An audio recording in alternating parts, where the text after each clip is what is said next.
The moment I saw the giant "Congratulations on your pregnancy" banner, I knew I was going to destroy my mother-in-law's perfect little world.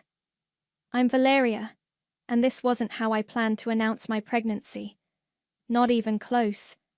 Standing in Carmen's marble-floored mansion, surrounded by at least 100 faces I barely recognized, I felt my stomach twist, and not from morning sickness. Surprise! The crowd erupted as Mark, my husband, grabbed my hand and pulled me forward. His mother, Carmen, stood center stage, practically vibrating with self-satisfaction, her perfectly styled silver hair catching the chandelier light. What is this? I managed to whisper to Mark, my fingers trembling in his grip. Mom wanted to make it special for us, he beamed, completely missing the horror in my eyes.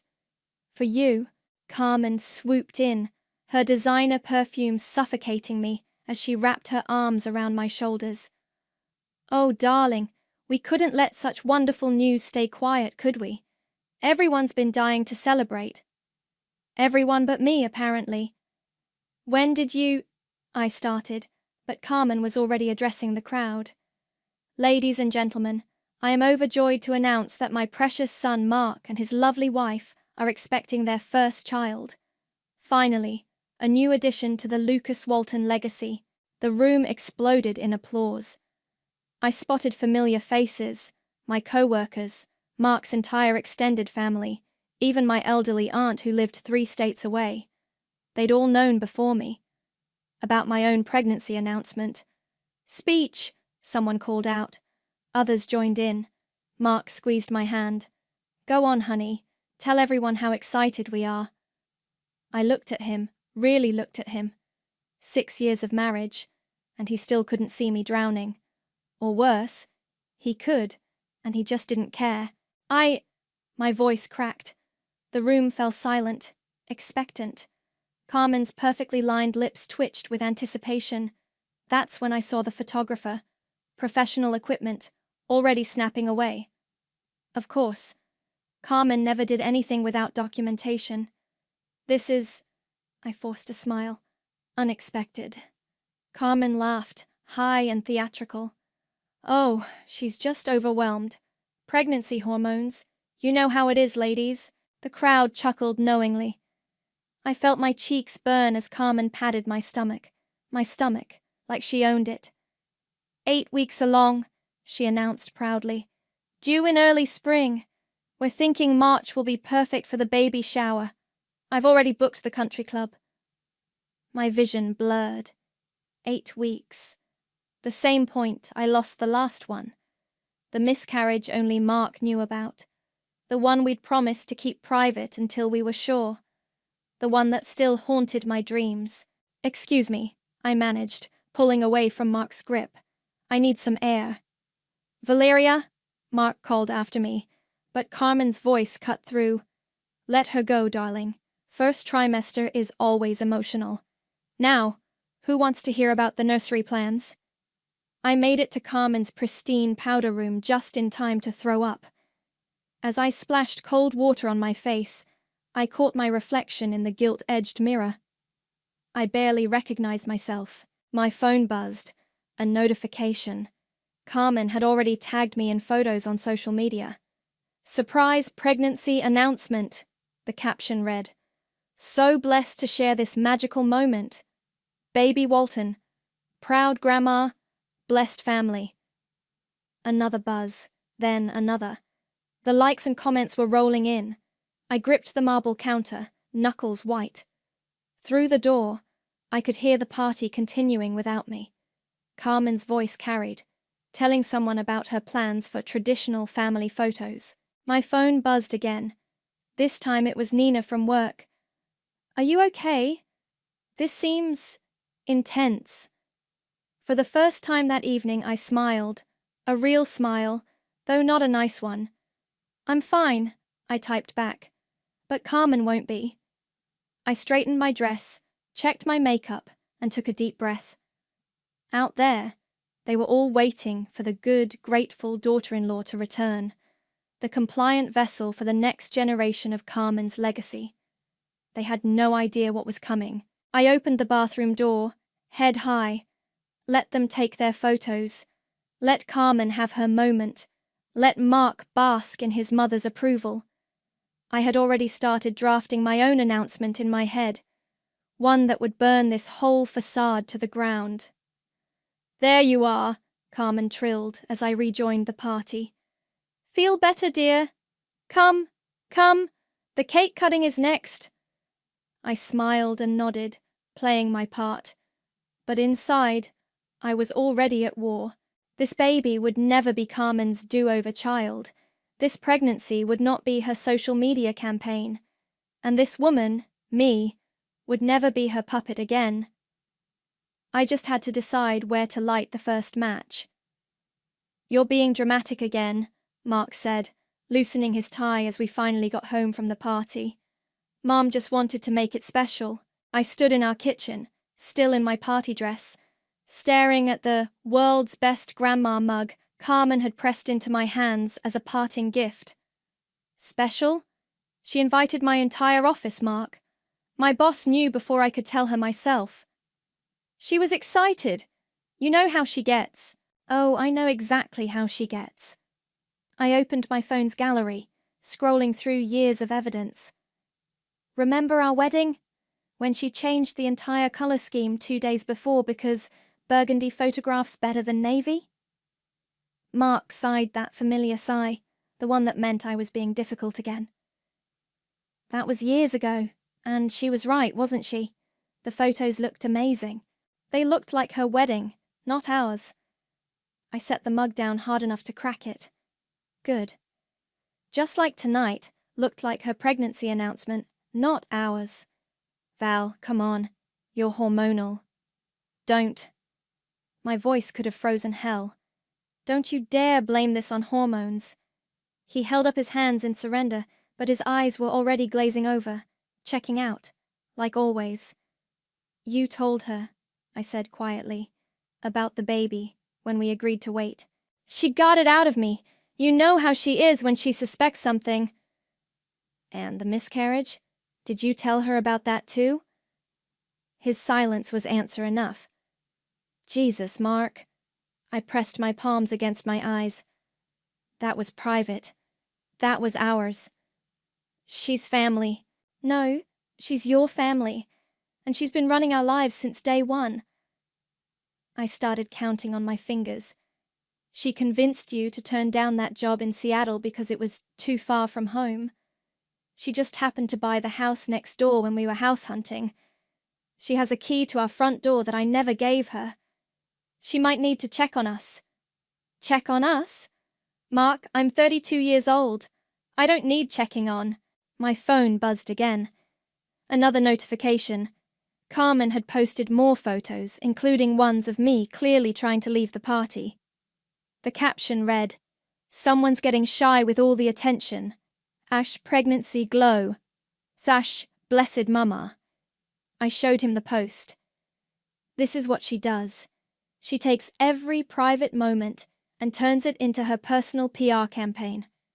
Mark barely glanced at it. "You're overreacting. Mom's just proud." "Proud?" I laughed, but it wasn't funny. Last month she told her book club I might be infertile because I wasn't getting pregnant fast enough. Her exact words were, "Such a shame, but we'll keep trying." She didn't mean, "Stop defending her." I slammed my hand on the counter. "For once in your life, Mark, see what's happening." He stepped back, looking at me like I'd grown a second head. "Maybe you should lie down. You've had a long night." That's when I saw it. Really saw it.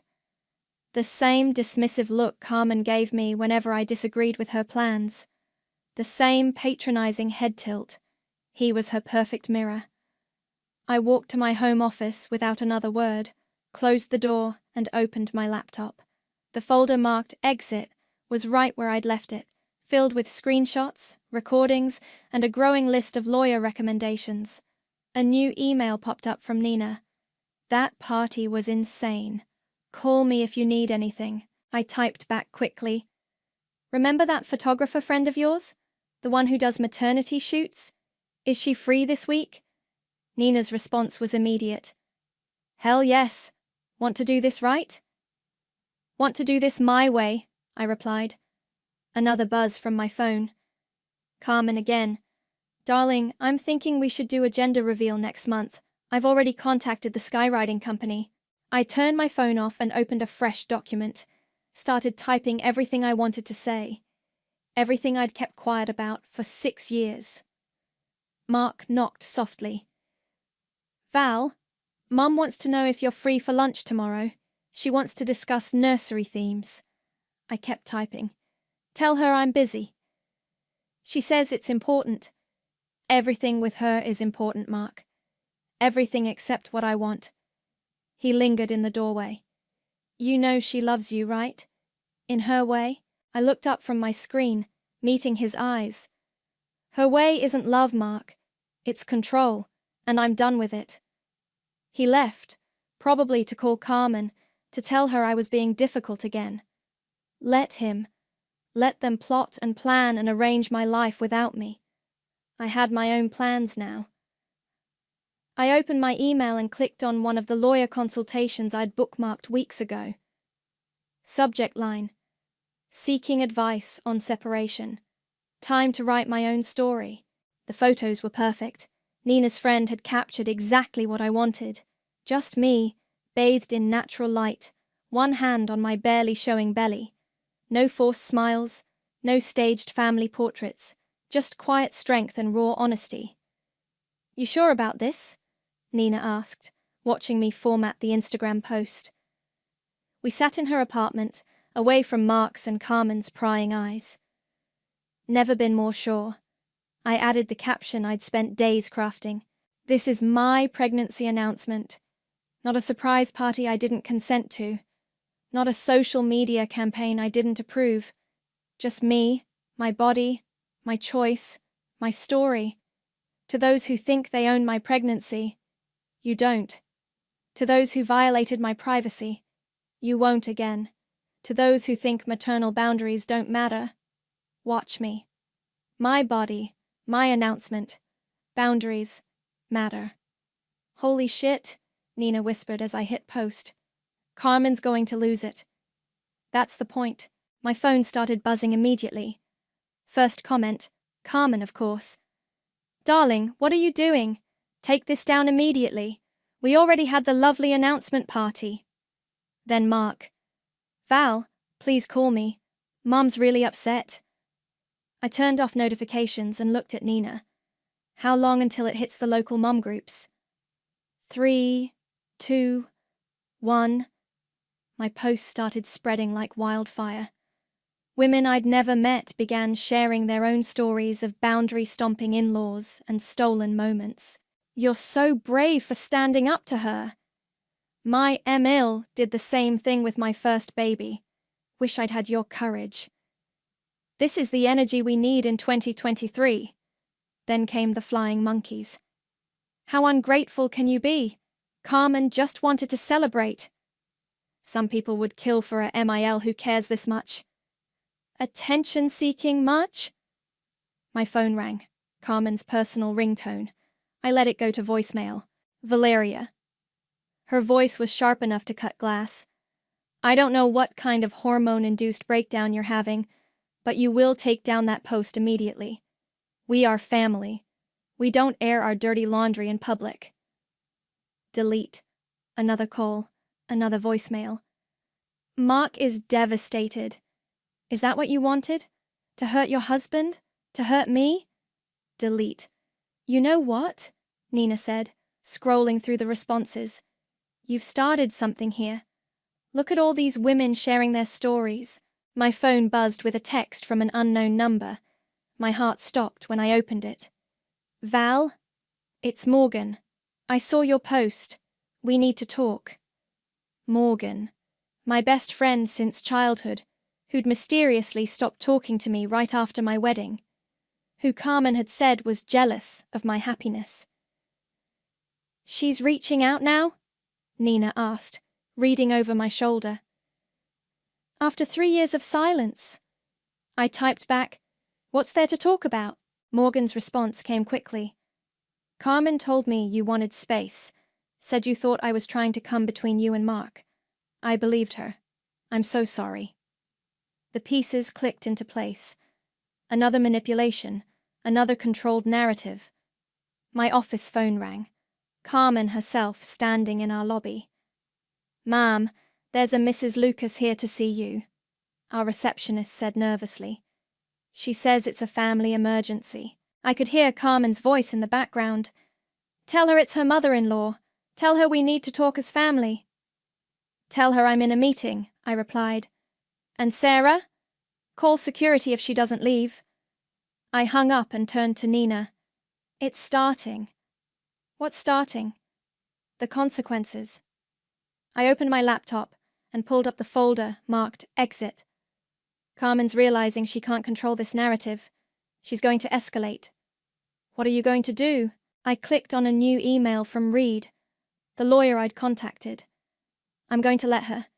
Every reaction, every manipulation, every guilt trip. It's all evidence now. My phone lit up with a text from Mark. "Mum's crying. She says her heart can't take this stress. Please, Val, think about what you're doing." I showed Nina the message. "Want to bet how long before she ends up in the emergency room with mysterious chest pains?" "That's oddly specific." "Just wait." I started typing a response to Morgan. "Coffee tomorrow? There's a lot we need to catch up on." Nina squeezed my shoulder. "You know this is going to get worse before it gets better, right?" I looked at my reflection in the window, clear-eyed, straight-backed, finally breathing freely. "Good," I said. "Let it get worse. I'm done being quiet." My phone buzzed one final time. A text from Carmen. "If you want to play this game, dear, remember who has more to lose." I smiled and screenshot the threat.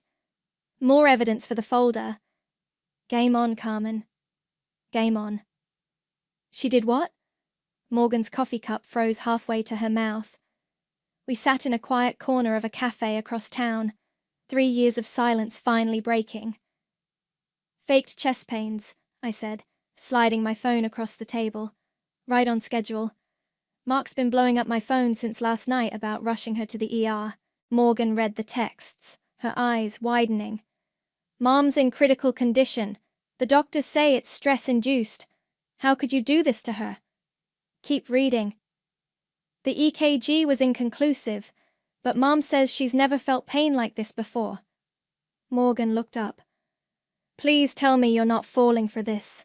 I pulled up another photo on my phone, a recent Instagram post from Carmen at her tennis club, dated 2 hours after her supposed emergency room visit. "She's really slipping. Used to be more careful about her timing." God, this brings back memories. Morgan stirred her coffee absently. "Remember Mark's college graduation? When she collapsed, right as he was about to tell her he got a job offer in Seattle?" Miraculous recovery once he turned it down, though. Morgan's face darkened. "Val, about what happened after your wedding?" The cafe door chimed. Mark walked in, spotting us immediately. Of course. Carmen's tennis club was just around the corner. "Val!" He hurried over, looking desperate. "Why aren't you answering your phone? Mom's..." "Playing tennis," I finished, showing him the Instagram post. Quite energetically for someone in critical condition. He faltered. That's an old post. Posted 2 hours ago, Mark. Timestamp doesn't lie." "Morgan?" He noticed her finally, confusion crossing his face. "What are you doing here? Mom said you..." "Lied about me?" Morgan cut in. "Yeah, we're just figuring that out ourselves." Mark sank into an empty chair, uninvited. "Val, please. Whatever's going on with you, we can fix it. Mom's willing to forgive." "Forgive?" I laughed. "That's rich. Tell me something, Mark. Why did you tell her about the miscarriage?" His face went pale. Morgan gasped softly beside me. She could tell something was wrong. She kept asking. And you couldn't say no. Just like you couldn't say no about the surprise party. Just like you can't say no to anything she wants." She's my mother. And I'm your wife. The cafe went quiet. I lowered my voice. I'm your wife, and that was the most private, painful thing we've ever been through. But you told her anyway. Val, did you know she told her book club? Made it all about her pain, her disappointment. While I was still bleeding, Mark. While I was still grieving. Morgan reached for my hand under the table. Mark just stared, mouth opening and closing like a fish. She wouldn't check her Facebook posts from March 15th last year. She hashtagged it, "Pray for my angel." Didn't even bother to hide it. Mark pulled out his phone, fingers shaking as he scrolled. I watched the color drain from his face as he found the post. She said you were being dramatic about wanting privacy. That family shares everything. Family shares what people choose to share, Morgan said quietly, not what's stolen from them. My phone buzzed. A text from Reed, my lawyer. Documents ready for review. Can you meet today? I have to go, I said, standing. Morgan, thanks for coffee. And for the truth. Val, wait. Mark grabbed my wrist. Where are you going? We need to talk about this. I pulled free. You need to talk to your mother. Ask her about the tennis match she played while supposedly dying in the ER. Ask her why she told Morgan I wanted nothing to do with her. Ask her anything, Mark. Just for once, ask her the hard questions. She's not perfect, but she loves us. No, Mark, she loves control, and you let her have it, every time. I walked out, Morgan following. Behind us, I heard Mark's phone ring, Carmen's ringtone. You okay? Morgan asked as we reached my car. No. I touched my belly gently. But I will be. This baby deserves better than lies and manipulation. I deserve better. What's next? I showed her Reed's text. Freedom. Want to come with me to meet my lawyer? Morgan smiled, the same fierce smile I remembered from our childhood, when we'd promised to always have each other's backs. Try and stop me. As we drove away, I saw Mark through the cafe window, phone to his ear, nodding along to whatever story Carmen was spinning now. Let her spin. Let her scheme and manipulate and play victim. I had truth on my side. And finally, I had my best friend back. My phone buzzed one more time. Carmen. Mark tells me you're with that awful Morgan girl. Haven't you hurt this family enough? Delete. Some messages don't deserve a response. Your husband's company is deeply entangled with your mother-in-law's finances, Reed said, spreading documents across his desk. Carmen's name is on half the business assets. I leaned forward, Morgan beside me. What exactly does that mean? It means, Reed adjusted his glasses, that when we file for divorce, we're going to find some interesting tax discrepancies. Carmen's been using the company to hide money. Of course she has. I wasn't even surprised anymore. My phone lit up. Another text from Mark. Baby, please come home. I got your favorite takeout. We can talk about everything. Then, I sent flowers to your office. And, remember our first date, when we danced in the rain? He's love-bombing you, Morgan said, reading over my shoulder. Carmen's playbook, I replied. When manipulation fails, try romance. Reed cleared his throat. There's something else. Your mother-in-law has been telling people you're experiencing pregnancy psychosis. She's what? Morgan straightened in her chair. Several social media posts suggesting you're unstable, hormonal, potentially dangerous to yourself. He turned his monitor to show us Carmen's private Facebook posts, somehow obtained. She's laying groundwork to challenge your fitness as a mother. My hand instinctively went to my belly. She wouldn't. She would, Morgan said quietly. Remember what she did to Mark's first girlfriend in college? The one who wanted to study abroad? I did remember. The girl mysteriously lost her scholarship after Carmen spread rumors about her mental health. My phone buzzed again. A text from Nina.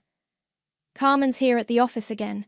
Security's dealing with it, but she's making a scene. What's she saying? I typed back. Nina's response came with a video. Carmen in our office lobby, tears streaming perfectly down her face, makeup immaculate despite her breakdown. My daughter-in-law needs help. Carmen's voice rang through the phone's speaker. She's not well. She's turning my son against me, against his own mother. Classic Darvo, Reed commented. Deny, attack, reverse victim and offender. She's making herself the victim of your boundaries. My phone exploded with notifications. Carmen's performance had already hit social media. Praying for this poor mother's heart? Some pregnant women really do lose their minds. Carmen Lucas is such a strong woman dealing with this crisis with grace. Grace? Morgan scoffed. She's about as graceful as a bull in a china shop. Another text from Mark. Mom's really crying now. Real tears, Val. Please come home. What's our next move? I asked Reed. He smiled, sliding a folder across the desk. We go nuclear. Legally, quietly, but completely. I opened the folder. Inside was every financial document, every manipulative text, every social media post where Carmen had overstepped. Plus, something else. Proof of tax evasion going back years. How did you get all this?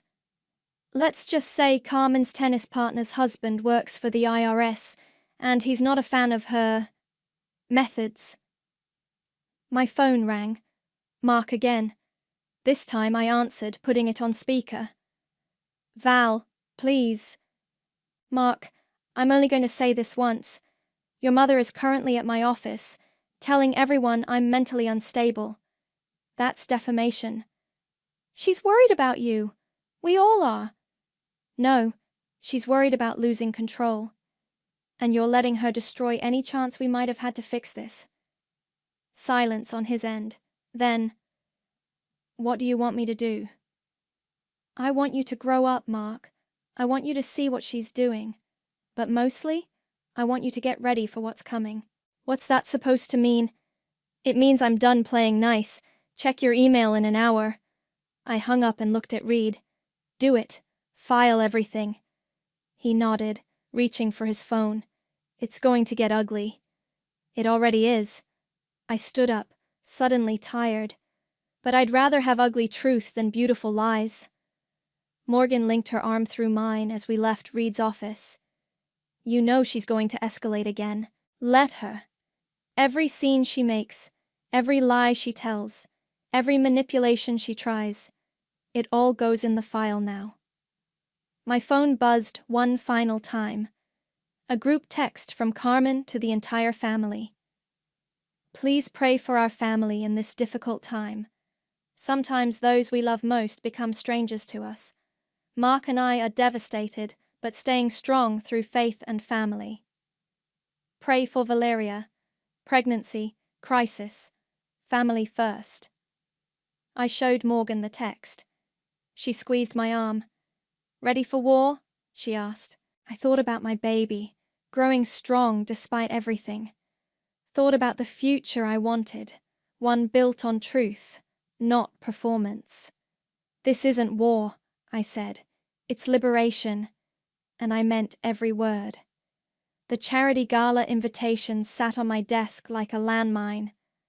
Annual Lucas Family Foundation benefit in gold embossed letters, with a handwritten note from Carmen. Family stands together. Don't embarrass us. You're not actually going, are you? Nina asked, perched on the edge of my desk. Oh, I'm going. I smoothed my hand over my growing baby bump. It's time to end this. The night of the gala arrived crisp and clear. I chose a fitted black dress that emphasized, rather than hid, my pregnancy. No pastels, no bows, no Carmen-approved maternal softness. Morgan met me at the entrance to the country club. Ready? Born ready. We walked in to find Carmen holding court near the champagne fountain, Mark hovering at her elbow. She spotted me immediately, her perfect smile faltering for just a second. Valeria, darling. She air-kissed my cheeks. We weren't sure you'd come, in your condition. Wouldn't miss it, I said sweetly.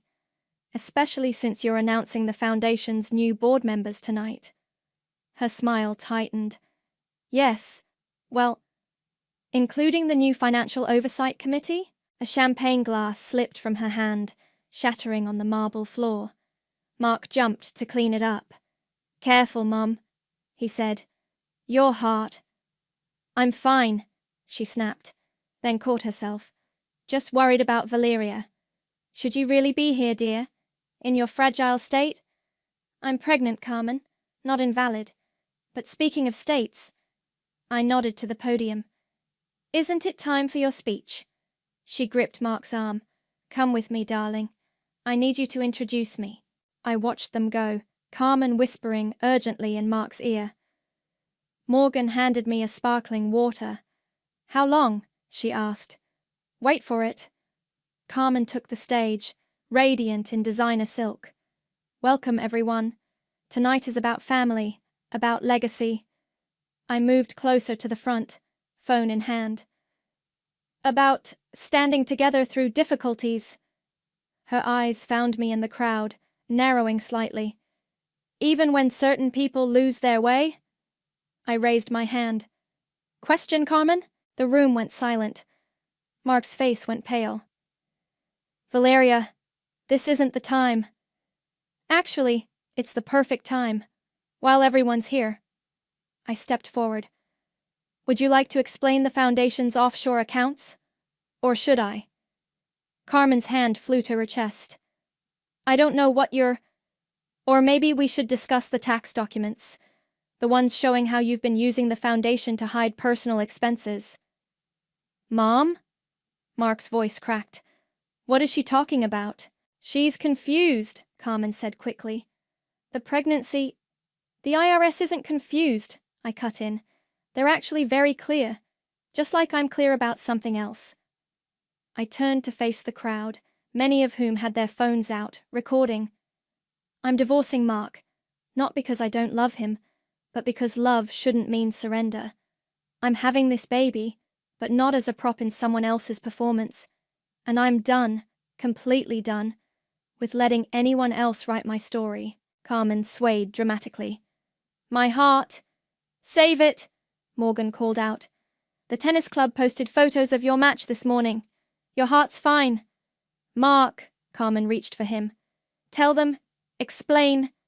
But Mark was staring at his phone, at the documents I'd just had Reed send him. His face went from pale to ashen. Mom, what did you do? Nothing. I did everything for you. For us. By committing tax fraud? By protecting our legacy. Her voice echoed through the ballroom. People stepped back, whispers rising. Your legacy, I said quietly, is manipulation, but it ends here. Carmen's mask finally cracked. You ungrateful little... She stepped toward me, hand raised. And then, like perfect karma, she actually did faint. No one moved to catch her. Someone call an ambulance, she cried from the floor. I'm having an attack. Silence. Then someone laughed. Then another. Get up, Carmen, an elderly woman said. We've all seen this show before. I walked to the podium as Carmen scrambled to her feet, dignity in shreds. The Foundation's financial records will be turned over to the proper authorities tomorrow, I announced. I suggest anyone involved in the accounts speak to their lawyers tonight. You're destroying this family, Carmen shrieked. No, I said, touching my belly again. I'm protecting mine. I walked out with Morgan, head high, leaving chaos behind me. Through the doors, I heard Mark's voice rise above the din. Mom, what else have you been lying about? In the parking lot, Morgan hugged me tight. You did it. Not yet. I pulled out my phone, opened Instagram, and started typing. Now everyone gets to hear the whole story. Behind us, Carmen's carefully curated world continued to crumble. And I felt nothing but free. The IRS officially launched their investigation this morning, Reed said, sliding a newspaper across his desk. The headline read, "Local Family Foundation under federal investigation." "How's Carmen taking it?" Morgan asked, sitting beside me. I checked my phone. According to her latest post, she's seeking healing at an exclusive wellness retreat. Translation, hiding from reporters. And Mark? Still trying to save what's left of the company. I rubbed my now prominent belly. He sent divorce papers back, signed. Nina burst into Reed's office, waving her tablet. "You guys need to see this." She pulled up a viral video compilation. Carmen's greatest hits. Her fainting spells, her tearful performances, her social media manipulation. All spliced together by some genius online sleuth. 2 million views already, Nina said. People are calling her the mother-in-law from hell. The timing couldn't be better, Reed said, pulling out a fresh stack of papers. The judge granted your emergency order. Carmen can't come within 500 feet of you or your workplace. My phone buzzed. A text from Mark. "Can we talk? Please? In person?" I showed Morgan the message. "Are you going to?" "I think I have to." I looked at Reed. "Any legal reason I shouldn't?" He shook his head. "Just meet somewhere public."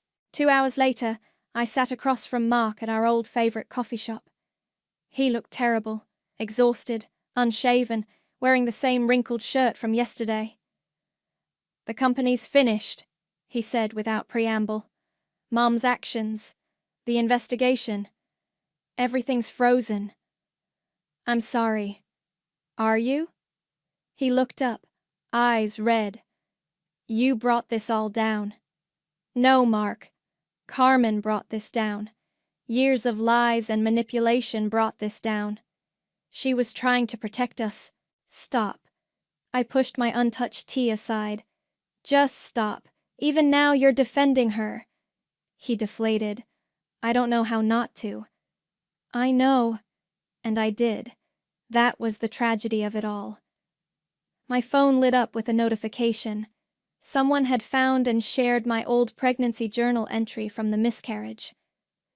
"Today I lost more than a baby. I lost the right to grieve privately. My mother-in-law made my pain into her social media moment. Never again. Next time will be different. Next time will be mine." Mark read it over my shoulder, face crumpling. "I remember that post she made. The one about being a grandmother angel. I knew it hurt you, but I couldn't stand up to her, couldn't protect me, couldn't be a husband instead of a son." He nodded, tears falling. "The company wasn't the only thing that's finished, is it?" "No." I touched my belly. "But this baby will have something better than a perfect social media family. They'll have truth." "And me? That depends on you. On whether you can finally cut the cord." My phone buzzed again. Carmen had posted from her retreat. "A mother's love is forever, even when betrayed. Pray for my son." Mark saw it and actually laughed, a broken, hollow sound. "Even now, even after everything." "She'll never change, Mark." "I know. I think I've always known." He stood up slowly. "The house is yours. I'll get my things this weekend." "Where will you go?" "My friend Jake offered his guest room, far from Mom's house." It was a start. A small one, but still. As he turned to leave, he paused. Will you let me know when the baby comes?" "Yes, but not through Carmen. Not through social media. Just between us?" He nodded and walked out. I watched him go, feeling lighter somehow. Morgan was waiting in her car outside. "You okay?" "Actually, yes." I showed her my phone. Carmen's latest post already had hundreds of negative comments, people sharing their own stories of maternal manipulation, of boundaries crossed, of silence finally broken. "You started a movement," Morgan said softly. "No." I pulled out my old journal, turned to the last page. I just finished what I promised myself back then, to never let anyone else control my story again. My phone lit up one last time, a message from Mark. I just blocked Mum's number. It's not much, but it's a start. I smiled and put the phone away. Let Carmen post what she wanted. Let her play victim to an empty audience. I had a nursery to paint, a life to rebuild, and a story to tell, my own. Ready to go home? Morgan asked. Home. Not the house Carmen had chosen, but the small cottage I'd bought with my own money, far from her reach. More than ready. The sun was setting as we drove away, casting long shadows behind us. Sometimes the happiest endings start with burning everything down. Push! The midwife's voice cut through everything else. You're almost there! Morgan gripped my left hand, Nina my right. No hospital room drama, no family spectacle, just my chosen support team and the quiet strength of my home birth plan. One more, the midwife encouraged. Your baby's ready to meet you. The final push brought with it a cry, strong, defiant, perfect. It's a girl, the midwife announced, placing her on my chest, healthy and beautiful. I touched her tiny face, memorizing every detail. No phones, no cameras, no social media countdown. Just this sacred, private moment. She's gorgeous, Morgan whispered. My phone buzzed on the nightstand. Mark's ringtone. I nodded to Nina, who answered it on speaker. Is everything okay? His voice was tight with worry. The lawyer said you'd gone into labor. She's here, I said softly. She's perfect. A shaky breath on his end. Would it be all right if I came to meet her? Just me, I promise. I looked at Morgan, who nodded. Give us an hour to clean up. And Mark, don't tell your mother. I haven't spoken to her in weeks, he said, not since the court date where Carmen had tried to claim grandparental rights, only to be shut down by her own history of manipulation and the ongoing federal investigation into her foundation. An hour later, Mark stood in my cottage's doorway, holding a small purple elephant. I remembered you liked purple, he said awkwardly, and no pink because pink was Carmen's choice, not mine. I adjusted the baby in my arms. Would you like to hold your daughter? He took her carefully, tears falling freely. She looks like you. Poor kid, Morgan joked, breaking the tension. My phone buzzed again. A news alert. Local socialite Carmen Lucas pleads guilty to financial fraud. Mark saw it and sighed. She took a deal, 3 years probation, mandatory counseling, full restitution. Will she follow through? Doesn't matter anymore. He handed the baby back gently. I'm done managing her feelings. Nina appeared with tea. Have you thought about names? I nodded. Diana, it means divine. Mum will hate it, Mark said, then caught himself. Sorry, old habits. It's okay. I touched Diana's cheek. She'll learn to live with disappointment. A soft knock at the door. Reed, carrying papers and a small gift. Sorry to interrupt, but I thought you'd want to see these. He handed me the papers. Judge signed them this morning. The restraining order is permanent. Mark nodded slowly. Good. Diana deserves better than what I had growing up. My phone lit up with messages from the online community that had formed around my story. Women sharing their own birth stories, their own boundaries, their own victories. Should I post something? Nina asked. Let people know you're okay? No. I looked around at my chosen family, Morgan's fierce loyalty, Nina's unwavering support, Reed's quiet protection, and Mark's stumbling steps toward freedom. Some moments don't need witnesses. I should go, Mark said, standing. But thank you for letting me be here, for doing this better than we did everything else. After he left, Morgan brought me my journal, the one from the miscarriage, the one that started it all. Want to write something for Diana? I opened to a fresh page and wrote, Dear Diana, you'll never be a prop in someone else's story. You'll never have to perform your feelings for an audience. You'll never doubt that your boundaries matter. You were born into truth, not theatre. Welcome to the world, my divine girl. A final text came through from Mark. Mom somehow heard. She's posting about her granddaughter Angel. I reported and blocked her account. I showed Morgan and laughed. Let her post. Let her perform. We're not in her audience anymore.